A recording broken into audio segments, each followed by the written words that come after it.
baseball. So we're going to start off with our winners and our losers from last weekend. So over to you, Kevin, with your winner from the weekend. So my winner is the Georgia Bulldogs and their baseball team. They went to Texas A&M. Texas A&M's got a quality lineup, good team, and Georgia won 2 out of 3 there. Their first 2 games they won pretty dominantly in those games. They hit the ball well, and their pitching was good. Bocol had a tough start, but the bullpen stepped up for him Friday night and shut A&M down. They hit Shane Sadal pretty hard, and then Saturday they came out and won 8-2. Friday was 9-4. Pitching staff blew up a little bit of them on them Sunday. They lost 18-5. But again, if you go on the road and win 2 out of 3 at Texas A&M, that's a successful weekend. Puts Georgia at 4-2 in the league, and they've played 2 good teams: home against Tennessee, away against A&M. So I think starting out 4-2 against those 2 teams is a really good start. Puts them in a good position. They host South Carolina this weekend. We'll talk about that later, but they probably get a sweep there. If they're able to do that, to start out 7-2 in league would be outstanding start for them. Sweets, your thoughts on winner of the week for you? My winner of the week is Ole Miss. Ole Miss took 2 of 3 against Kentucky, winning 5-0 on Friday night. They lost 3-1 on Saturday, the sandwich game, and won 12-9 on Sunday. Great weekend for Tristan Bissetta. He had 3 home runs in the series, fastest Rebel ever to hit 13 home runs. He did that in 23 games. Hunter Elliott was fantastic in game 1. He pitched 6 1/3, no earned runs, 4 hits, and 6 Ks. Will Furness had a game-winning 2 RBI single in the last game of the series. Hit a bomb in game 1. So Ole Miss is sitting at 4-2 and tied with 6 other teams, along with Kentucky, at the top of SEC play. And just a great weekend for them, to be where they are right now. Bianco's got to feel good about where they're at, and looking forward to this weekend. DMAC winner. Yeah, my winner is going to be the Texas Longhorns. Took 2 out of 3 at Auburn after bottom of the ninth loss on Friday. Really came back, but starting with that Friday game, you look at Ruger Riojas and Jake Marciano, probably the best pitching duel we've seen in the SEC so far this year. Marciano went 7 innings, gave up 2 hits, 1 run, 9 punch outs, 2 walks. Ruger Riojas went 6 1/3, gave up 1 earned run, struck out 6, walked 1, gave up 5 hits. This was a phenomenal pitching battle for pretty much 7 innings. Really for 8 innings, you could throw in Hayden LaFou and Jet Johnson in there too. The ninth innings where things got a little wild. Bristol Carter came into the game for for the Auburn Tigers and got a game-winning base hit. Um, in the bottom of the ninth walk off, and then you look at Saturday, another close game here. It was a 7-6 game. Bottom of the eighth, Auburn scores 1. They had bases loaded again in the ninth and just could not go back to back walk offs. That's a testament to this Texas pitching staff, though. Thomas Burns came in and struck out 3 to get the save Saturday. And then in their Sunday game, it was really all Texas Longhorn pitching. They won 5-0 on 9 hits, but their pitching staff struck out 11 and only gave up 4 hits through the entire game. You had Sam Cozart go 2 2/3, get the win, did not allow a hit. You had Ethan Walker, who actually I think he got hurt on like his first pitch. So not going to mention him, but Max Grubbs came in to close it out. Struck out 1, did not give up a hit, and then Brett Crosland went 1 2/3 and only gave up one hit. So their bullpen was phenomenal. I still think even with Texas taking 2 out of 3, and they are my winners this week, but Auburn in my mind right now is still the second best team in the SEC. So over to loser talk. Kevin, who do you have as your biggest loser this week? So my biggest loser this week is going to be Florida. I picked that they would go to Bama and lose 2 out of 3, but they got swept. And no hit on Friday night by Tyler Fay. That's 2 Fridays in a row they went 9 innings without scoring. The Friday before they only had 1 hit. So I know their overall record's still good. I think that they only have 5 losses. But I still honestly worry about Florida's lineup and their ability to consistently hit the ball. I think their pitching staff's solid. But again, I think that Alabama series showed that they still might be vulnerable. I know Vandy's at the bottom of the league and Missouri in those teams, even though Missouri showed some fight this weekend. I still think Florida is in those bottom 5 teams in the conference, even though their overall record would not put them there. So Florida would be my biggest losers this week. Sweets, what about you? Lord, much as I hate to say it, my big loser for the weekend is the LSU Tigers. We're 2-4 in SEC play right now. Should be 4-2. For me, it's as simple as Jay leaving Guidry in too long on 2 separate occasions that cost us those games. Sitting at 2-4, we're down near the bottom of the division, but we're only 2 weeks in. There's plenty of time to come back. Like I said, we should be sitting at 4-2. So I'm still not overly concerned. It's a little disconcerting seeing the lack of coming through in the clutch at the plate. We're just not scoring enough runs. The pitching was solid this weekend. I mean, we gave up 1, 4, and 4. I mean, what the hell do you want? It's tough. That being said, Jay sticking with Guidry a little too long is something that he's done twice. I hope that we had talked about it prior to the podcast about perhaps them stretching Guidry out to see if he can start, and I don't know if that's going to be the plan or not. But just when I watch him pitch, it seems once he gets through the lineup after the lineup that first time, they get a better beat on him, and bad things just seem to happen once he gets into the second part of the lineup. So LSU is my loser of the weekend. DMAC? Yeah, I want to touch on LSU real quick. If you would have told me going into last Tuesday that LSU is going to outscore their opponents 19-10 this week, I would have thought LSU went 4-0. Clearly did not go that way. And I do want to note, Kason Evans got robbed not being SEC Pitcher of the Week. I know Fay went 9 innings against a really bad Florida team, not to take away from him at all. But, Kason Evans shut out a team that took 2 out of 3 against his ball club.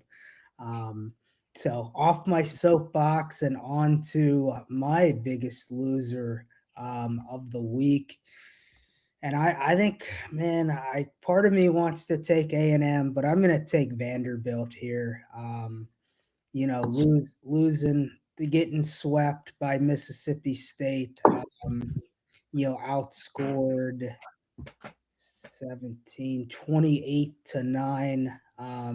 They played somewhat decent from a pitching standpoint on Friday, but Saturday, Sunday was not very good at all. For a team that won 2 out of 3 first weekend of the season against LSU, even with the comeback win on Friday, I expected them to take one of these games and be competitive in the other 2, but never really had anything going for the Commodores this weekend. So they are my biggest loser, with a very close second, A&M there this week. If you're going to be a ranked team, which they may have fallen out this week, but you do not lose home series to anybody. So now we can. I actually, before we move into previews, Kevin? What are some of your thoughts from this weekend in baseball, specifically? This previous weekend. Yeah. So I just go down a couple. So again, I'll hit on LSU just a little bit too. Um, LSU's got to find one or two more bats that can consistently play every day. Pearson played third, this past weekend, and he showed some signs. He hit the ball some. They need him to step up and level up and be able to be there. He's got to improve his defense a little bit, but I think the potential for Pearson to play every day at third base is good. I feel good about their outfield. Brown, Curiel, Stanfield. Brown and Stanfield both are hitting the ball. Curiel's just got to go back to hitting the ball where it's pitched. He's overswinging a little bit, getting up under the ball and striking out too much. The other part on LSU is, though, they got to find someone that can step up and hit at first base, whether that's Mason Braun, whether that's Yemen, whether that's Cerna, or Aaron Beatty plays first. One of those guys has got to become an everyday good player at first base. Personally, I'd like to see him go Mason Braun there and just stick him there every day. He showed, in the off season and early in this season, he showed signs that he could hit the ball. The question has been his ability to play in the outfield. So I think that's the natural move. Put him at first base and let's just see where he goes. Kind of like we've done with Cerna. And I will say I think Cerna's stepping up. I think he's proven that he can play every day. So that's kind of one of my thoughts. Another one of my thoughts, again, I'll go back to A&M. You mentioned them as your potential biggest loser. A&M's got to have their pitching step back up. Weston Moss has been inconsistent in the 2 role. Shane Sadal, non-conference wise, was good on Friday nights, but in 2 conference games, he's got rocked. So that's too good a team, though. They're kind of similar to what they started last year. A&M's too good a team to not be at least 500, 16-14 in the conference. They have a great everyday lineup, and again, that lineup showed it Sunday. But we all know how Friday nights in the SEC are. Friday nights, you got to be able to win a 4-2, a 3-2, 3-1 game, and so A&M needs someone to step up in the pitching piece. And then I guess my last thoughts would be I'll hit on Mississippi State and Vanderbilt both. So Mississippi State, we've talked about them in the past and talked about how we feel good about them, their lineup, their pitching, and they really proved that. Again, Friday, Saturday, Sunday, they swept Vandy. They beat Vandy in those 3 games handily. They hit the ball well. Their pitching was good. And on the flip side of that, if you look at Vanderbilt, in 6 SEC games, they maybe had 1 game that they pitched well, and I would call that the second game against LSU, where you could say they had good pitching. So I really think Vanderbilt's in trouble right now with their pitching staff. And, they've been inconsistent hitting even in midweek games. They lost to Indiana last week. So not only did they get swept by Mississippi State, they lost 4 last week when you combine Indiana. So I think Vanderbilt is in a position that they could miss the tournament, the NCAA tournament here. And they might compete for that bottom 2 or 3 in the league unless they get something to turn it around. And on the flip side of it, you mentioned Auburn and Texas, and I do like them too in the top of the league. And I want to keep Mississippi State up there. I think they prove that they can play in the top the way that they played and swept Vandy at home. And I guess the last thing I'll say, just Dave Van Horn, he continues to be consistent. Could have lost 2 out of 3 this past weekend. They were down 2-1 going into the night on the Saturday game, tied that game, got a win Saturday, even though they lost Sunday, dominated Friday night. And so Arkansas is 4-2 in the league, kind of where they're at every year. Even though one of those teams was South Carolina, they did get 2 out of 3 against Mississippi State. So when it just comes to baseball, Van Horn, they're just solid in baseball. They have good pitching, they hit the ball enough, and they play good defense. So I like the top 4 in the league as far as Texas, Auburn, Mississippi State, Arkansas right now would be my top 4. And that's just kind of my general overall thoughts. Sweets, what's your overall thoughts from the weekend? Yeah, I'm with you on the top four teams. Yeah, I mean, just there's so much parity. I mean, when you got seven teams that are tied at 4-2, and then after that you've got who Florida, Bama. You know, you got a bunch of 3-3. So, you know, and with the close games, you know, with talking about how LSU probably should be 4-2 instead of 2-4, things like that. You know, there's just a ton of parity in the league, and it comes down to, you know, like you said, it's timely hitting, getting the base hit when you need it, getting the out when you're on defense, you know, get having a pitcher get the out, or you know, rolling up a double play when you need one, when you got guys on late in the game, you know, things like that are the things that you got to do to win these close ball games. And you know, 2 weeks into the season, I'd just like to see a little more hitting consistency from LSU so far. The pitching, you know, outside of Jay leaving Guidry in too long, I really can't complain about the pitching in SEC play that far. It hadn't been that bad. DMAC? Yeah, I mean, I'm gonna start with Paul Maneri being fired on Saturday morning. You know, I was away from my phone most of Saturday until after lunchtime, and man, the amount of text and calls that I had, especially when it broke. I had buddies who, you know, aren't huge baseball fans, but know that I, you know, follow baseball. I've known Paul Maneri since he took the job at LSU, and you know, I'm not saying that them parting ways came as a shock to me. You know, what, 8:30 in the morning, firing on a Saturday in the middle of a series, that comes as a shock to me. But I think it shows you how much college baseball has also changed. You know, Mary's a Hall of Fame coach. You know, won a championship, went to Omaha 5 or 6 times. Yep. So clearly a good coach. You know, he's a little bit older now, so you know, not defending, you know, the performance over the last 80 games for the Gamecocks by any means. But you know, it is so much about what are you doing at this moment in college baseball. And you know, the it just expired a little bit there in South Carolina. So they've got Monty Lee. I am glad to see the staff stay in place there. You know, you get Terry Rooney calling pitches, and I did not realize they had been letting catchers call pitches up until Saturday's game. Rooney reassumed that role this week. And Saturday, Sunday looked pretty good from a pitching standpoint. So, you know, I don't think that this South Carolina team is as bad as the scorecards have showed and the box scores through 2 weeks of conference play, and even going back to like the Clemson series. You know, right now, I really think that any team in the SEC can beat any other team.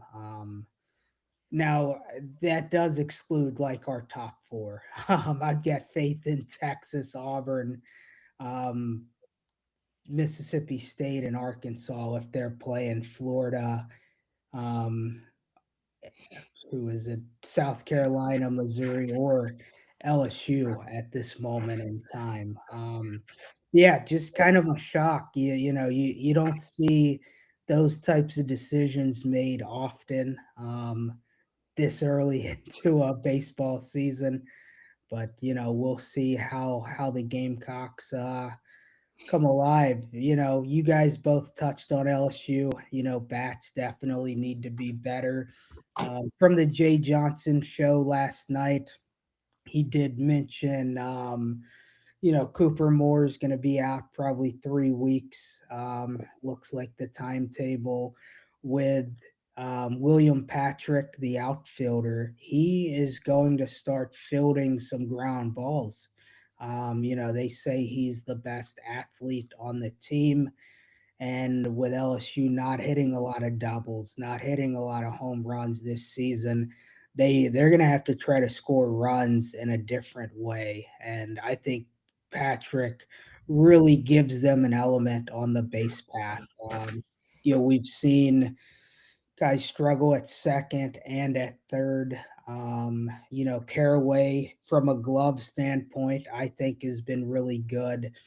I do like the way that we're using the shift and utilizing it at LSU this year. There were the Thursday night game against Oklahoma.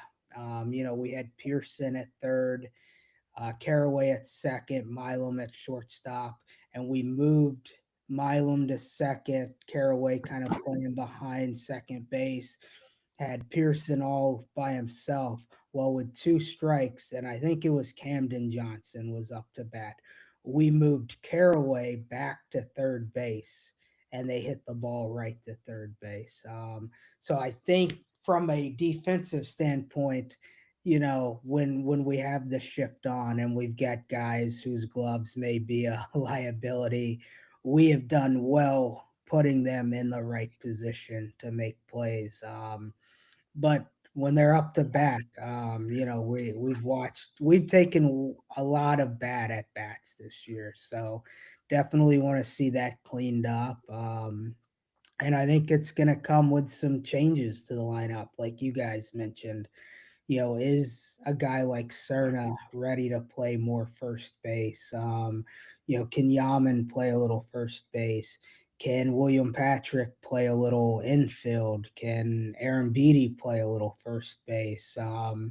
Where does Daniel Harden factor in? Does he get some more time at DH? The outfield from a fielding perspective is not, and really from hitting. I'd like to see some of those guys hit a little better, but I mean, our outfield is solid. I'm happy with the three guys LSU has out there. But yeah, need bullpen help too. So a lot of things with LSU baseball, but you guys covered that really well. So my big takeaway from the weekend is Paul Maneri being fired on a Saturday morning before most of our group chat had probably had coffee on a Saturday. So yeah, any other thoughts on the weekend?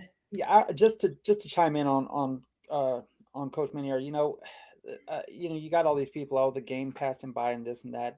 I don't think he forgot how to coach or forgot baseball or anything.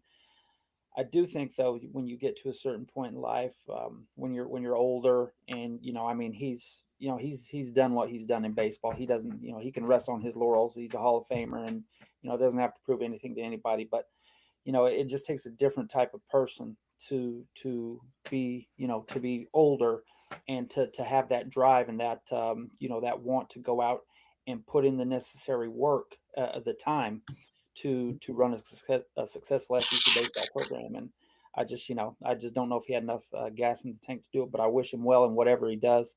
And he'll always be a champion at LSU, so he can't take that away from him. Yeah. Before we move on to next week, I want to throw out a couple candidates that I think would be really good for this South Carolina job. I'm going to go Sabins, the coach at West Virginia, and Nolan Kane, the recruiting coordinator for the Texas Longhorns, who worked with Maneri. Went to A&M, now he's at Texas. Which I don't even know who their AD is now, because Ray Tanner is in more of an advisory role. Whoever their AD is, those should be your first two calls. If you want to question our credentials here, if you go back and listen to football, we nailed it with coaches filling positions in college football.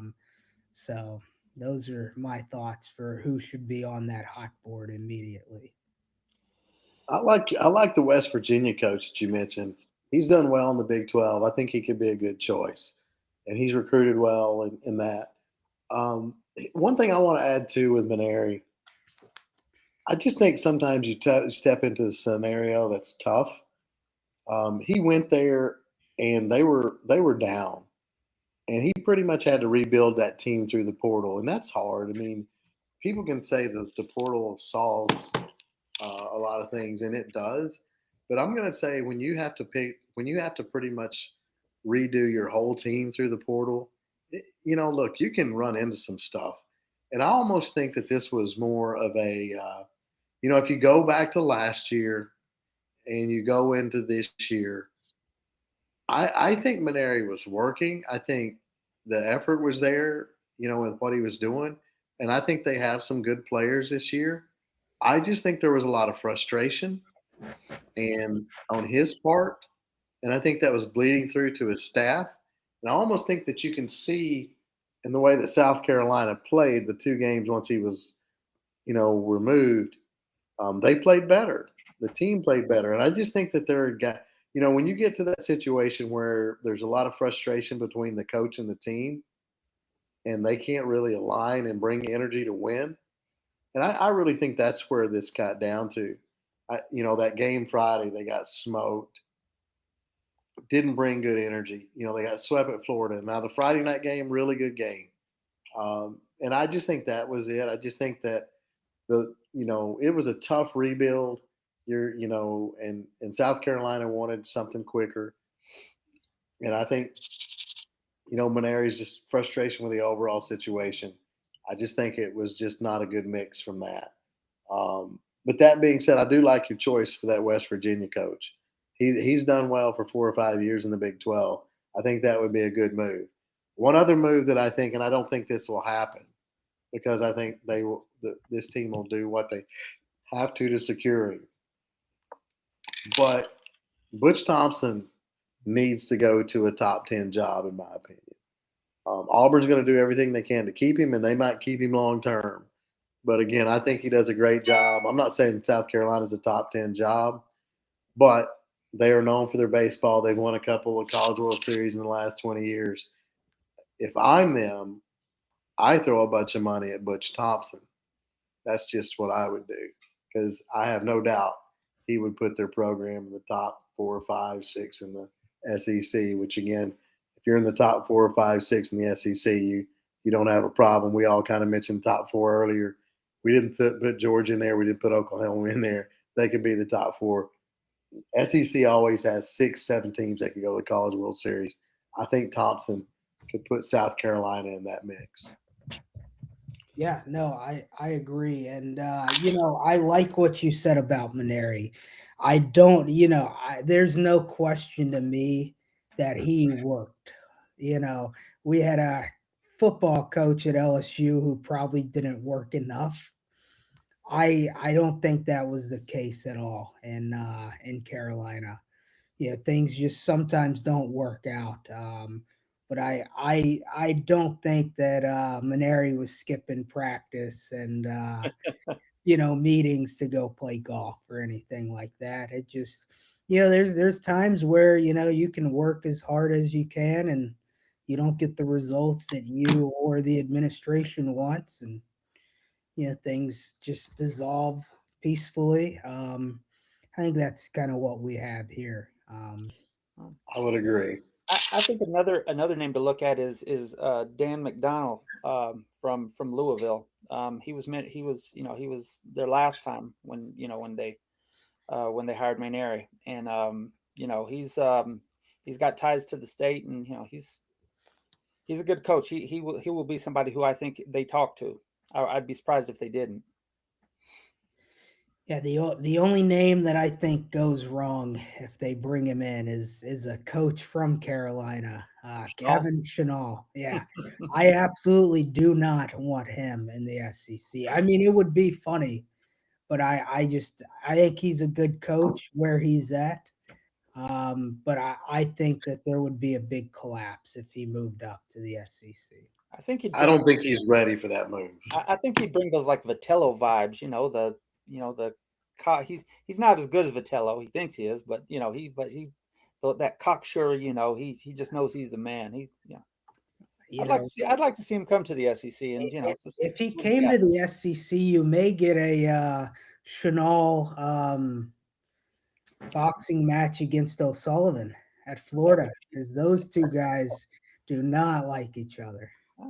Is there a possible way for both people to knock each other out and eliminate each other?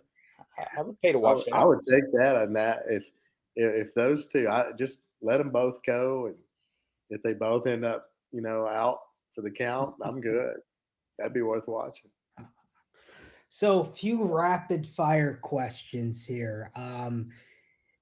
If the season ended today, how many teams do you think from the SEC would get into postseason play?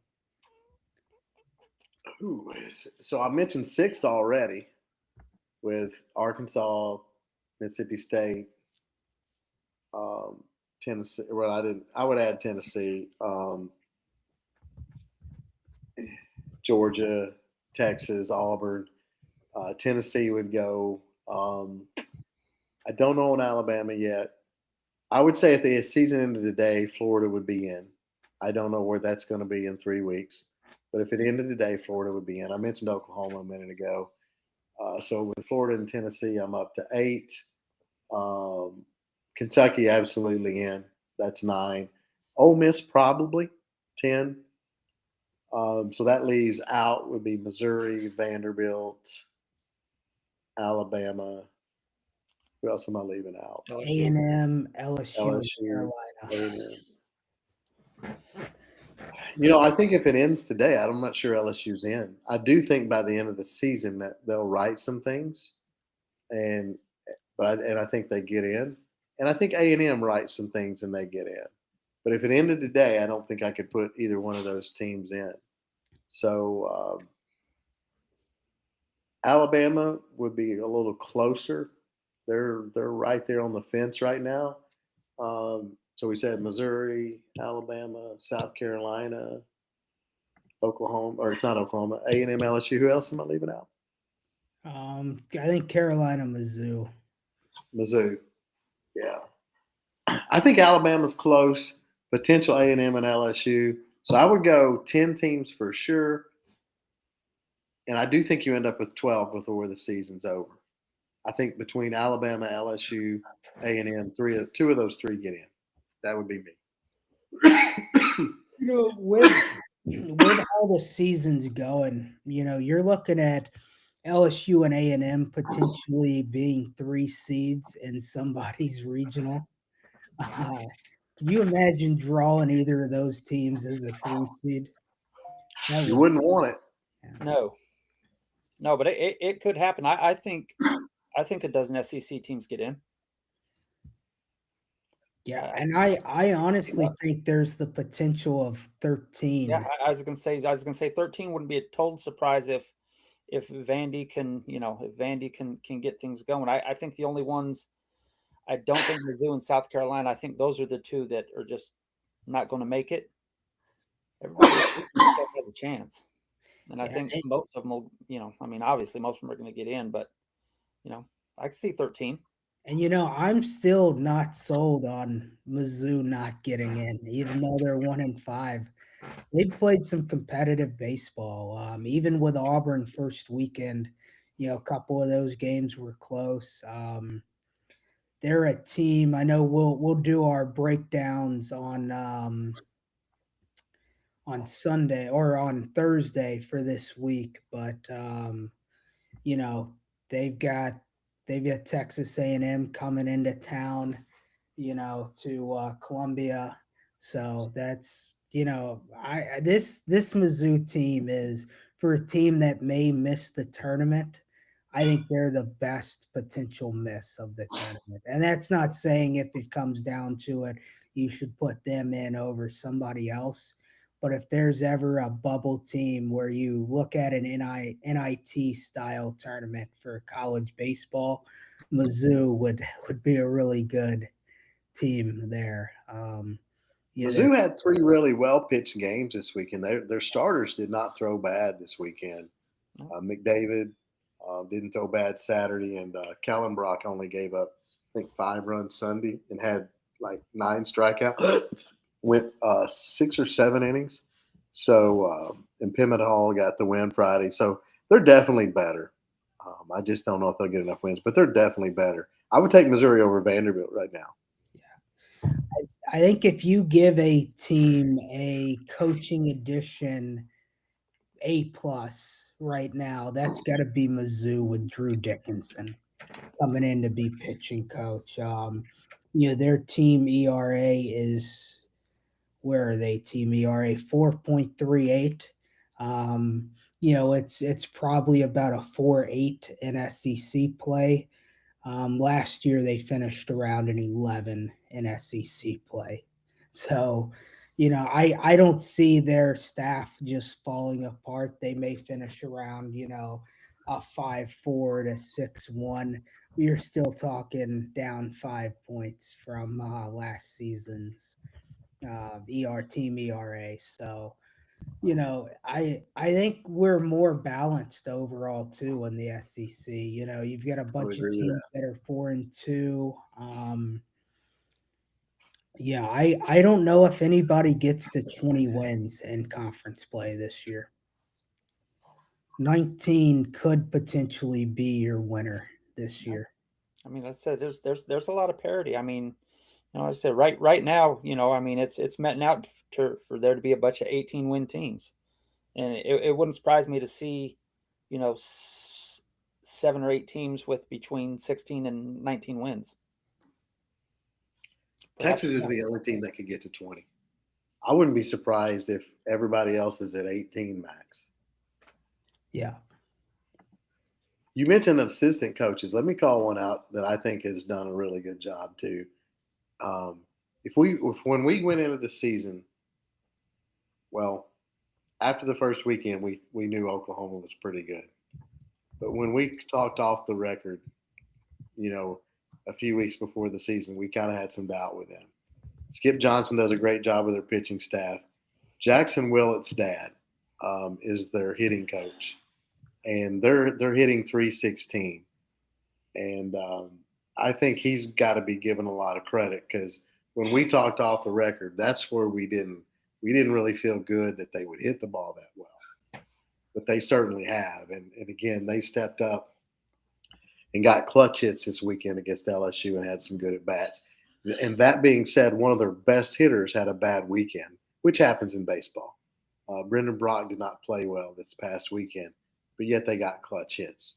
So Willett's the assistant coach at Oklahoma. They're hitting 316 as a team.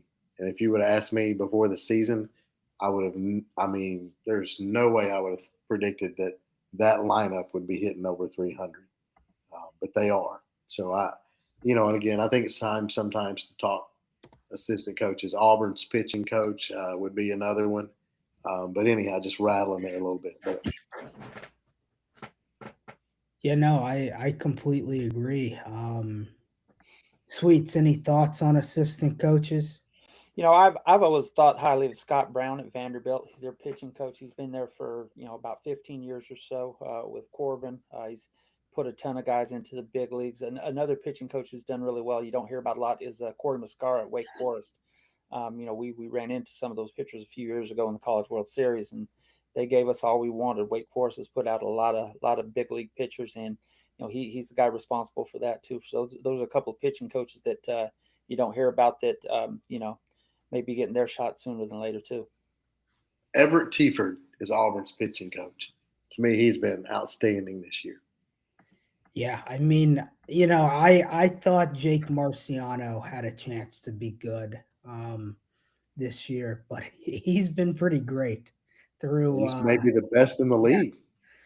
I mean I'm still, you had maybe the two best pitchers in the SEC to date. I don't know if they finished 1 and 2, but in that Friday night series, you get a guy like Kason Evans who's now playing like, a potential, top pitcher in the league. But man, Ruben Rojas and Jake Marciano Friday night doesn't get much better than that if you were an Auburn baseball fan. That whole week that Auburn had, you had Georgia Tech midweek against so you beat the number 3 team and you win Friday against the number 2 team in the country. What a Tuesday through Friday if you were an Auburn baseball fan. I'm hearing Auburn's a baseball school now. I think they may be giving up on hoops a little bit. If they may move some money over to baseball to keep Butch around. It would be the smart play if you're Auburn. And that Saturday night game was a great game. Texas jumped out 6-0 in that game. And, like you mentioned earlier, D-Mac, they had the bases loaded. Bristol Carter, the Friday night's hero, actually was grounded out Saturday, but now he hit the ball on the nose. It just was right to the third baseman, and Bakar stepped on third. But if that ball is 1 foot either way, he gets a second walk-off hit in that game. So, and they had 8,000 every night, and that's the max that place will hold. When they first built it, it was about a 5,500, 6,000 seat baseball stadium. They expanded it a year ago down the first base line. They're definitely growing their baseball fandom, no doubt. I wouldn't mind being a Texas fan right now, having Dylan Volantis strutting out there on Sunday with a 1.35 ERA. That kid might be as good as anybody in the country too, and he's Texas's Sunday starter. So I'll tell you what, it's there for Texas. If they can keep hitting the ball, their pitching is there, boy. Yeah, and then Luke Harrison, their Saturday guy. I compared him and Cooper Moore a lot early in the season. They're not guys who are just going to throw 95, 98 at you, but they keep you in the game because they throw strikes. And, man, if you can just have those guys rolling a little bit, that they're the best pitching staff in the SEC. Actually, they're not because Auburn is. But you look at those two teams, Auburn, Texas, only two teams with under a 3 ERA, along with batting at least 300 as a team. Texas really has no weaknesses in their lineup either. Duplantes replaced Jonah in the outfield, and he's played well. Hit a home run this past weekend. I do think they have the best pitching staff. Auburn, number-wise, might be a little better, but I think as the season goes along, that'll be Texas. But they just have no weaknesses. Yeah, Their lineup is solid. Texas's biggest weakness right now may be that Ethan Mendoza's in a slump. And he's going to come back at some point. That's right. He's had two and a half tough weeks, but if your second baseman slumping is the only thing that a few podcasters can find a nitpick about your team, you're doing something right. Yeah, those ain't poor people problems right there, boy. The SEC is just so deep pitch. I mean, look at Tomas Valencias from Mississippi State. I mean, he's been as good as anybody else in the league too. I mean, there are half a dozen SEC pitchers that could make a case for being, pitcher of the year right now. They've been that solid. I think he's been pitcher of the week twice so far this season. Just a ton of talent. And a guy that's not been pitcher of the week, but I think he's the best pitcher on this team is Dylan Vogue at Georgia. Every Saturday he's went out and pitched well, giving up 2 runs this past weekend against Tennessee. The same. I think he's Georgia's best pitcher. They may keep him in that Saturday slot, but he's been really good. I think he is their best pitcher. He's not going to be an all SEC guy, but he's right there knocking on the door of that kind of talent. Yeah, and I think Ishikawa was Georgia's Saturday guy, but I think with him being a two-way guy, I think they may try to slide him to be their Sunday guy and let him stay in Saturdays. When Ishikawa got hurt earlier in the year, he was their Saturday guy. I said, boy, just so much talent. There's, consistency. Yeah, Go ahead, D-Mac. You know what would make sense to me if I'm Georgia? Why not throw Ishikawa on midweek? Let him play in the field all weekend until you get to postseason, and then you can have him in the bullpen. but he's a great arm talent. And you got a few guys in like Scott and Bird who can be your Sunday guy. They filled in nicely while he was injured. But I I would think they think got. as a two-way player, it would be easier to pitch midweek and focus on batting and fielding on the weekends.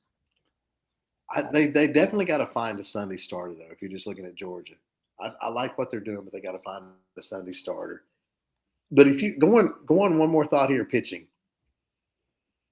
We talk about Friday night and good starters on Friday night, and that's absolutely true.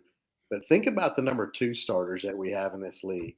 You have McCurvius at Oklahoma. You have Landon Mack at Tennessee. You have Vogue that we've mentioned. Cooper Moore has been solid in that role for LSU.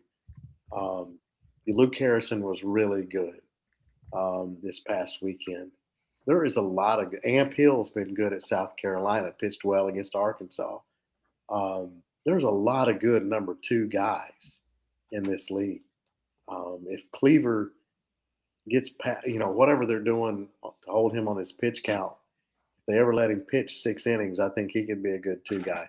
There's a lot of dominant two guys in this league that should be number ones on their team. Just that. Well, you mentioned Oklahoma. I think they're a Thursday, Friday, Saturday series again. I do think it won't be long before Mercurius is your Friday night guy for the Sooners. I would agree.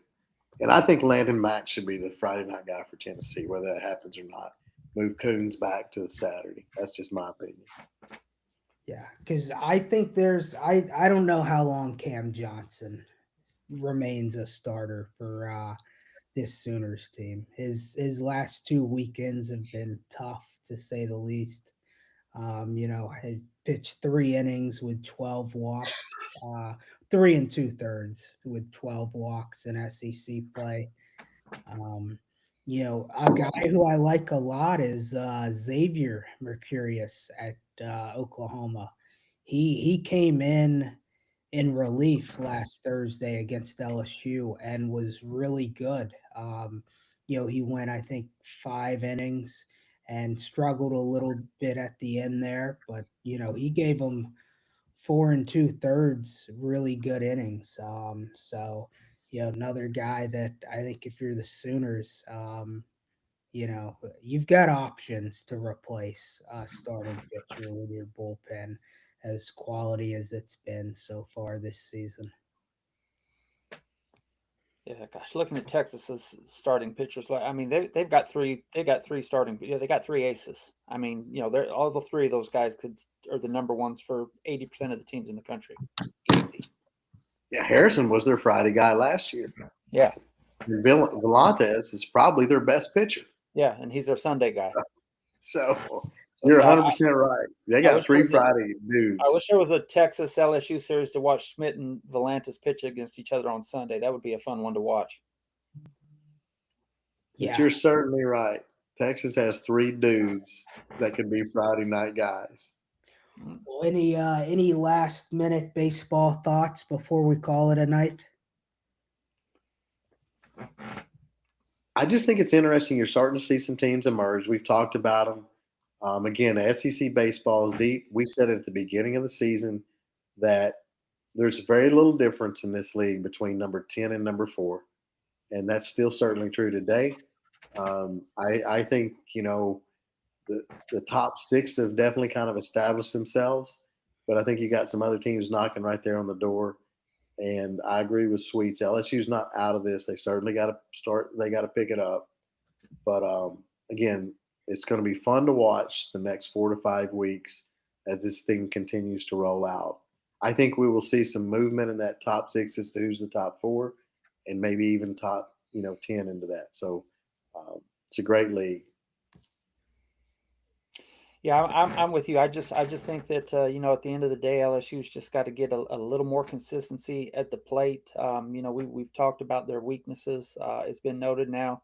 Something needs to happen. They either need to start hitting or be replaced. But you can't keep coming up in these situations and not getting the job done. So it's time to put up a shut up. DMAC? Yeah, no, I agree. A lot of teams have a chance to step up, and that starts this weekend. There's only 24 games of SEC baseball left, unless you're Mississippi State and Ole Miss and play in the Governor's Cup. But it doesn't count. You got 8 weekends left, so who wants it more right now? I think we start to see some of these teams that are in the bottom half right now, but have the potential to jump up. Make some major lineup and rotation moves sooner rather than later. So I can't wait for another weekend of SEC baseball. I'll tell you guys that. Well, that is going to be a wrap for Southern Sports Gumbo. We will go live tomorrow to break down the Sweet 16, and then we will be live Thursday to talk SEC baseball previews as we prepare for another awesome weekend of SEC baseball. So remember to like, follow, subscribe, tell your friends, moms, cousins, anybody you know about us, and we'll see you soon.